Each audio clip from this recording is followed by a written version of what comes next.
የለኝ ባለትዳር ነበርኩኝ። አሁን የለኝም። ትዳር ማለት ፈተሽ ነው የሄድሽው ወይስ ፈታሽስ? አይደለም፣ ባለትዳርና የአንድ ልጅ እናት ነበርኩ። ከዛ እዚህ ከመጣሁኝ አሁን ተፋታሁ ማለት ነው። ለምን ፈታሽ?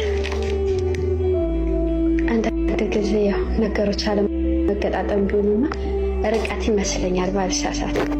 እኔ ሳኡዲ ነኝ፣ እሱ ኢትዮጵያ ነው። እንጂ አሁን በጣም ቆንጆ ልጅ ነሽ። ስንት ዓመት ሆነች ልጃችሁ? ልጃችን ወንድ ነው። አሁን 7 ዓመቱ እና ወንድ ልጅ ያላችሁ ርቀት 8 ዓመቱን ይዟል። በ8 ዓመቱ ነው። ማን ጋር ነው የሚኖረው? አባቱ ጋር ነው ወይስ አንቺ ቤተሰብ ነው? ሲኖር የጋራ ነበር የኖሩት። አባቱም ጋር ቤተሰቦች ጋር። ቤታችን ጎረቤት ለጎረቤት ነው። ያገባሁት ያሳደገኝን ነው። ጎረቤት ነን። ያሳደገኝ ከልጅነት ጀምሮ የሚያቀኝ ያሳደገኝ እየተማርኩ እያለሁ ነው። 9ኛ ክፍል እያለሁ ነው ያገባሁት። ከዛ ያሳደገኝ በእድሜ ትንሽ ይበልጥሽ ነበር ማለት ነው? ብዙ አይደለም በእድሜ የሚበልጠኝ 8 ዓመት ነው። ብዙ ይባላል ብዬ አላስብም። ሚስትም ቢበልጥ ምን ችግር አለ? ሚስት ብትበልጥ አሁን እኮ የኛ ፋሽን አይ አይደለም።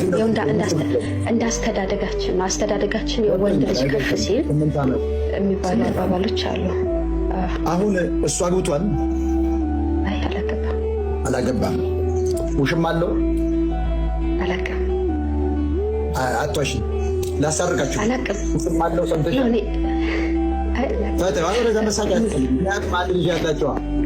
አንድ ልጅ በመካከል አለ አብሮሽ ያደገ። በጣም ጥሩ። ስለዚህ ውሽማ እንዳለው ነግሮሻል? ደውለው እኛ በዚህ አይደለም የተጣላ ነው፣ በራሳችን አለመግባባት ነው። አንቺ ተጠራጥረሽ ታውቂያለሽ? አላውቅም። በጣም ነው የማምነው። ታዲያ ለምን ትፋታለች? አለመግባባት። ገንዘብ ሲገኝ አንዳንድ ጊዜ ገንዘብ ምን አለ መሰለህ፣ በድህነት ሀብታም ነው ገንዘብ ስታገኝ አይደለም። ገንዘብ ሲገኝ ማለት ታዲያ ምንድን ነው? ያኔ እኔ ያለሁት ስደት ነኝ። እኔ አሁኑ ላይ በገቢ እኔ እበልጣለሁ ከሱ። ገብቶሃል? አሁኑ ላይ አማራ ክልል ላይ ያው እንግዲህ መስራትም አይቻልም። የተሰራውም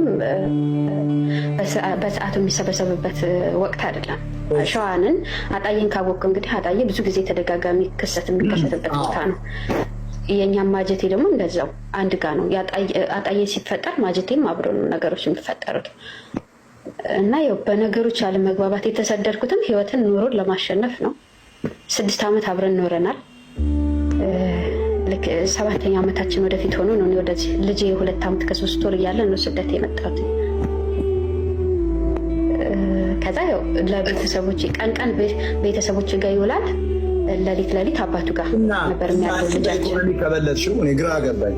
አንቺ በኢኮኖሚ ከበለጥሽው አንቺ አላባረርሽው። ታዲያ እሱ ወይ ከአንቺ በልጦ ምናልባት አንቺን አልጠብቅም ምናምን ብሎ ሊሆን ይችላል ብዬ አስቤ ነበር። ታዲያ አንቺ በኢኮኖሚ ከበለጥሽው አንቺን ለምንድን ነው መፍታት የሚፈልገው? አለመግባባት። እኔ እንግዲህ እሱን ከሱ በኩል ገንዘብ አንቺ ልጅ ነበር በቶሎ አንቺ ከማለቱ በፊት እኔ የተሰደድኩት ራሱን ችሎ ለዓላማ ነው። ገብቶሃል? የተሰደድኩት ለአባቴ አይደለም ለትዳሬ ነው። አባቴ ገበሬ ነው። ነፍሱን በአጸደ ገነት ያኑርልኝ። ራሱን በደንብ የሚያስተዳድር በህይወት የለም። አባቴ 2 ዓመቱ ካረፈ ግን ራሱን ችሎ በደንብ ልጆቹንም ቤቱንም በደንብ የሚያስተዳድር የነበረ አባት ነው የነበረኝ። መሬት አለው፣ ገበሬ ነው። ግን እኔ በገዛ ፍቃዴ ስለነበር ያው ተማሪም ስለነበር በገዛ ፍቃዴ ስለነበር ያገባሁት ተወጪው የሚል ኃላፊነት ነበር የተጣለብኝ። እነኛ ነገሮች አብረን ሆነን ብዙ ታገልንና 6 ዓመት አብረን ኖርን። ከዛ ነገሮች ሁሉ የምንለውጥ አልሆን ሲል እኔ ወደ ሳኡዲ መጣሁ ልጄን ትቼ። ከዛ እየሰራን እንግዲህ ማድረግ ያለብኝ ነገር የልጅነቴ ነው። የልጅነቴ እኮ ነው። መምህሬ ነው። የህይወት መምህሬ ነው። እሱን አለመውደድ አልችልም። ላስታርቃችሁ። አልታረቅም። በውስጥ መስመር ላኪልኝ እሱን ስልክ። አልታረቅማ። ግደለሽ እንደዚህ አይደለም። ለምን መሰለህ?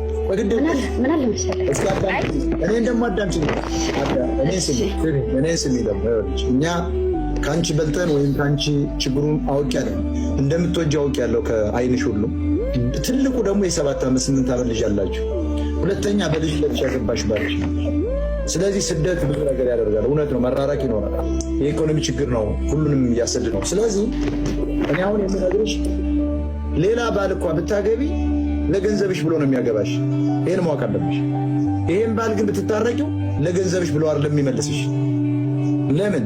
አንደኛ የልጅነት ሚስቱ ነሽ፣ ሁለተኛ አንድ ልጅ ያላችሁ፣ ሶስተኛ መራራቅ ነው ያመጣው፣ ሶስተኛ ደግሞ የኢኮኖሚ ችግር ነው። አሁን ግን እሱም በርትቶ መስራት አለበት፣ አንቺም በርተሽ መስራት አለብሽ። ብዙ ዓመት ደግሞ እዚያ መቆየት የለብሽ፣ በቀጥታ መመለስ አለብሽ። የተወሰነ ገንዘብ ይዘሽ እንደገና ትዳራችሁን መቀጠል አለባችሁ። እኔ እንደዚህ ነው የምመክርሽ። ሌላውን ጓደኛ አባብሎች ሊሆን ይችላል፣ ቆንጆ ስለሆንሽ እየደወሉ በቃ ተይው እሱን ያገባሻለሁ እድሜውም ምን 8 ዓመት 7 ዓመት ይበልጥሻል እያሉ የሚያሳስቱ ሴትና ወንድ ወይ ዘመድ ይኖራል። ያን በፍጹም እንዳሰናቸው። እኔ ግን የምመክርሽ ባልሽ ጋር እንደውም አሁን እንደወጣሽ ደውይለት። ሞጣ ጋር ቀርቤ ነበር ሰላም ልለው እና የመከረኝ ምክር አእምሮዬን ኮረኮረኝ፣ አነቃቃኝ። ያለ ነገር እኔ ትክክል ነው አንተስ ምን ታስባለህ በይው። ወዲያውኑ አልቅሶ ይመጣ። እኔማ መቼ እንደዚህ በዚህ ባረባ ነገር ተጣላን እንጂ ምናምን ነው የሚልሽ። ስለዚህ የእውነት ማለት ነው በልብሽ አንድ ነገር ተንኮልሳትሽ፣ እሱም እየሰማ ይሆናል ከታች ወይ ተቆርጦ ይደርሳል። አንዴው መፍታትም የለብን ልጃችሁን ማሳደግ፣ ሌላ ልጅ ማምጣት፣ እንደገና በኢኮኖሚ መጠናከር፣ ሌላም ስራ ደግሞ ከፈለግ ሌላ ሀገር መቀየር፣ እሱም ደግሞ ወደ አንቺ የሚመጣበት ነገር መፍጠር አለብሽ። ለምሳሌ እሱ መጥቶ እሱ ሹፌር ቢሆን ሹፍርና ለምዶ ቢሰሩ እንደገና ቤታችሁን አንድ አድርጋችሁ የራሳችሁ ቢዝነስ አረብ ሀገር ወይ ዱባይ ላይ መክፈት ትችላላችሁ። ስለዚህ እኔ የምመክርሽ ምክር ይሄ ነው። አይሆንም ካልሽ ደግሞ ምንም ማድረግ አልችልም። ምን ይመስልሻል? ምክርህን ያው ምክርህን እቀበላለሁ። ከምንም በላይ ግን ይሄን ለማድረግ ብዙ ታግያለሁ። ሞጣ ማለት እንደዚህ ግጭት እንዳይመጣ መለያየት እንዳይመጣ በጣም ከራሴ ጋር ብዙ ታግያለሁ፣ ብዙ ሞክሬያለሁ። እኔ ህይወትን ማለት ያው የሚያውቁኝ እዚህ ውስጥ ሊኖሩ ይችላሉ። አሁን እንዳጋጣሚ ዝም ብዬ ልጫወት ገብቼ ላይ ብላይ ሳይ ስነካ ተቀበልከኝ።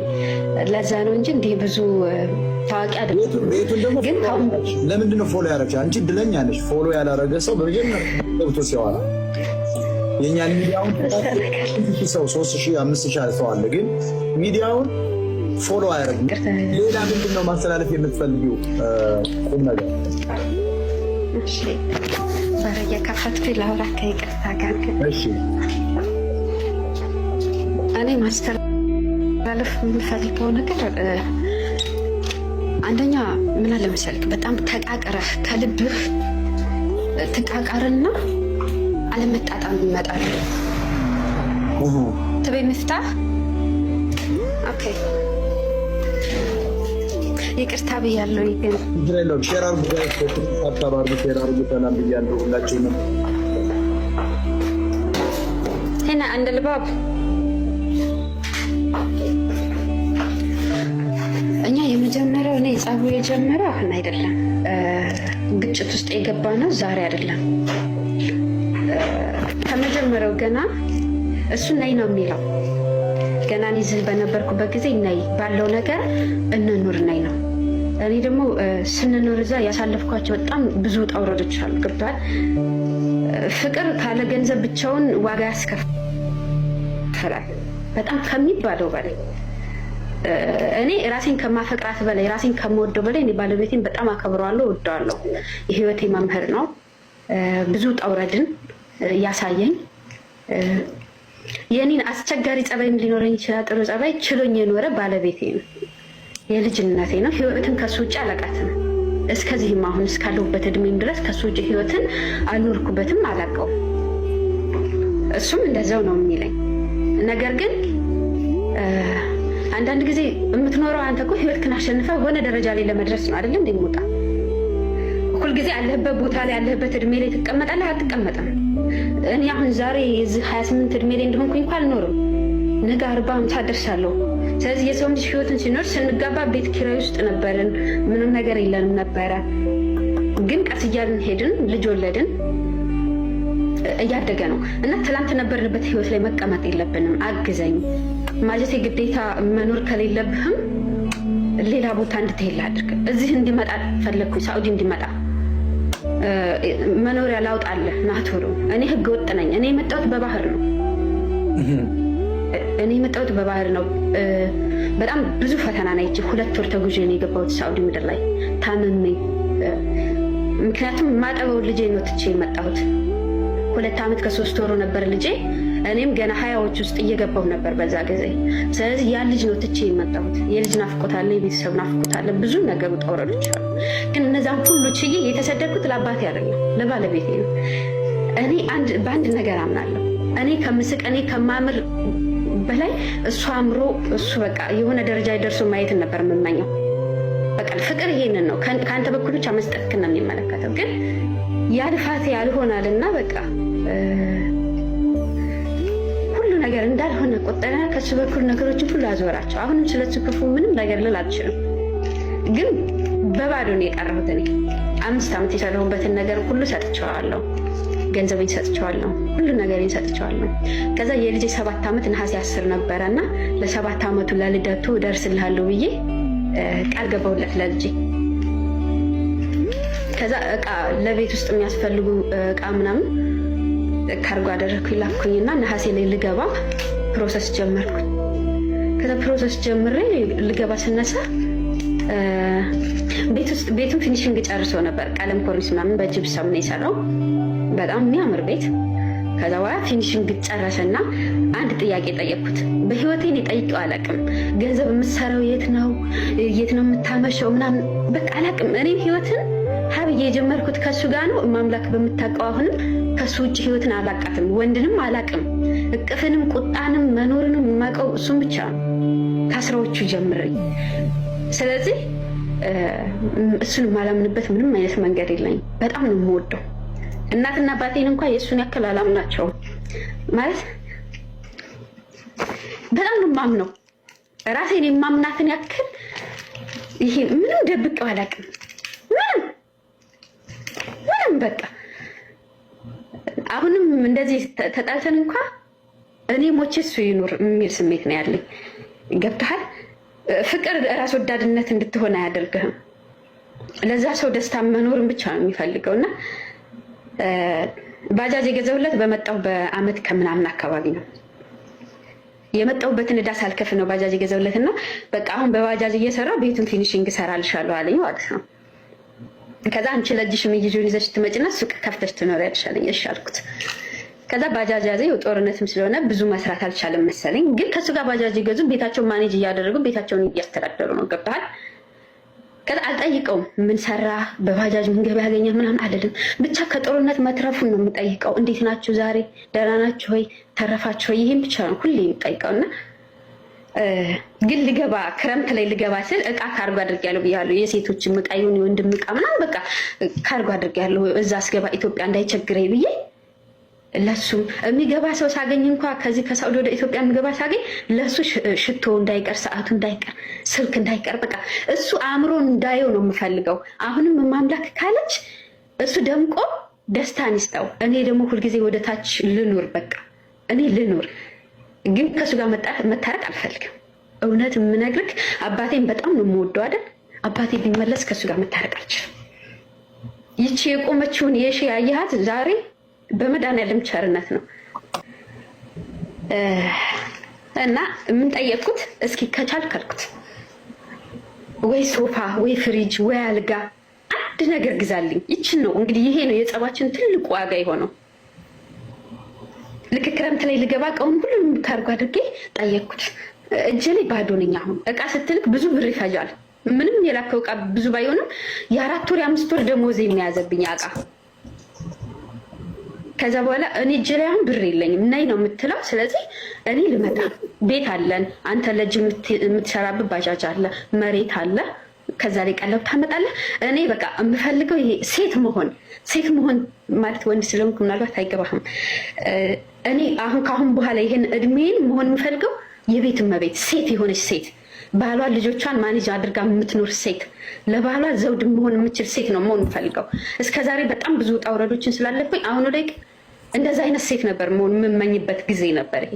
ከዛ እኔ ከአሁን በኋላ ራስህን እንድትችል ቤትህን ማኔጅ ማድረግ እንድትችል እፈልጋለሁ። ስለዚህ አግዘኝ። እኔ ደክሞኛል፣ በቃ ሰው የለኝም እና ደክሞኛል።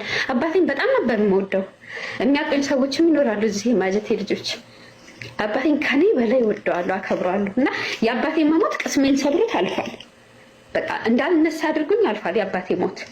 እና ያለኝ አንተ ነህ፣ አሁን ባሌም ነህ፣ ወንድሜም ነህ፣ ጓደኛዬም ነህ። እና በቃ ተረዳኝ፣ ሰው ያስፈልገኛል፣ ተረዳኝ አልኩት። ከዛ እሱ ያፌዝብኝ ያዘ። በቃ እዛ በርገርሽን እየበላሽ እዛ እንደዚህ እየሆንሽ። እኔ ወፍራም ነኝ ከበፊቱም፣ ያው ዛሬም ወፍራም ነኝ፣ አልቀንስም። እግዚአብሔር በቸርነቱ ነው የሰራኝ። እና አንዳንድ ጊዜ በጣም ከምንወደው ሰው የማንጠብቀውን ቃላት ስታገኝ ከዱላ ይበልጥ ይሰብርሃል። ገብቶሃል? ዱላ ይሻላል፣ እንክትክት አድርጎሃል። ግን ቃላት ደግሞ ይበልጥ ይጎዳል። እኔ ራሴን ለመደበቅና ከአባቴ ሀዘን ለመውጣት ስል በጣም እደንስ ነበር፣ እጫወታለሁ። ግን ወይ አላለቅስም ብዬ ነበር። ምን ሆኜ ነው? አይዞሽ፣ ይውጣልሽ፣ በደንብ ተናገር። ማልቀስ እንኳን ብዙም ይቅርብኝ እና አንዳንድ ጊዜ